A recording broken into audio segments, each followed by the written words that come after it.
দুটো ফাইল দেখে আজকের মধ্যে রিভিউ দেবেন। স্যার এগুলো তো কিছুই করা হয়নি, অনেক কাজ বাকি।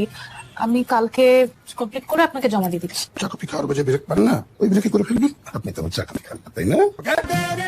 বলবো না আপনার চাকরি। আপনার সাহস কত বড়! সাহস কত বড়! আপনি একটা এমপ্লয়িকে বাজে প্রস্তাব দিচ্ছেন, সেটা একদিন দুই দিন না, আমি অনেক সহ্য করেছি। 2 দিনের কাজ আপনি আমাকে 2 ঘন্টায় করে দিতে বলছেন। শ্রম আইন অনুযায়ী 8 ঘন্টা কাজ করার কথা আমাদের, অথচ আমরা দিনের পর দিন 12 ঘন্টা এমনকি 13 ঘন্টা 14 ঘন্টা খেটে যাচ্ছি। কারণ সবকিছু মিলে আপনি কেন মুখ বুজে কাজ করে জানেন? কারণ চাকরির বাজার খারাপ এবং সেই সুযোগের একটা অপব্যবহার আপনার মতো মানুষরা করছে।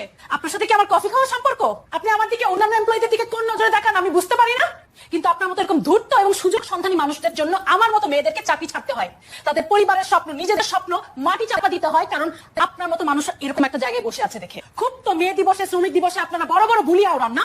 পৃথিবী বদলে দিবেন আপনারা। আর আপনারা নিজেকে আজকে সংশোধন করুন না। নিজের মধ্যে স্বচ্ছতা সততা আনলে পৃথিবী বদলানো কোনো ব্যাপার না, নিজেকে বদলান আগে।